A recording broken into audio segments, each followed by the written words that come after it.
ले चलते हैं आपको खेलों की दुनिया में और आपको बताएं कि पाकिस्तान के नामवर टेनिस स्टार एहसान उल हक कुरैशी और उनके फ्रांसीसी जोड़ीदार फेब्रिस मार्टिन एटीपी मोजेल ओपन टेनिस टूर्नामेंट के मींस डबल्स मुकाबलों में फातिहाना आगाज करते हुए क्वार्टर फाइनल राउंड में पहुंच गए।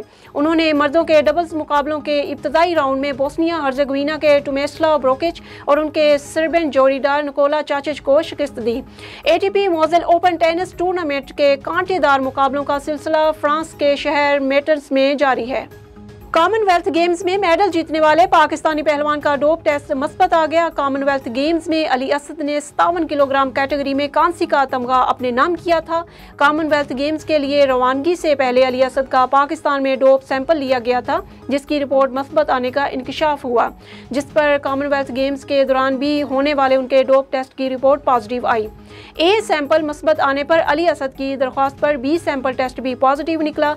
अली असद को अब इंक्वायरी कमेटी के सामने पेश होकर मौक़िफ़ देने का मौका मिलेगा।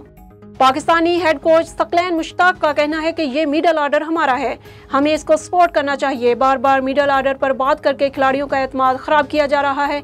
तीसरे T20 मैच में इंग्लैंड से शिकस्त के प्रेस कॉन्फ्रेंस करते हुए सकलैन मुश्ताक का कहना था कि हर पाकिस्तानी चाहता है कि पाकिस्तान जीते। ये कुदरत का निज़ाम है, कभी जीतेंगे कभी हारेंगे, ये मिडल ऑर्डर हमारा है, हमें इसको सपोर्ट करना चाहिए। पाकिस्तानी कप्तान और कोच खिलाड़ियों का हौसला नहीं बढ़ाएंगे तो उनको एतमाद कैसे मिलेगा। बार बार मिडल ऑर्डर पर बात करके खिलाड़ियों का एतमाद ख़राब किया जा रहा है। उन्होंने कहा कि हमारे बॉलर्स ने काफ़ी गलतियां की, हमारा प्लान अच्छा नहीं था, कल उनके प्लान नहीं चले, आज हमारे नहीं चले।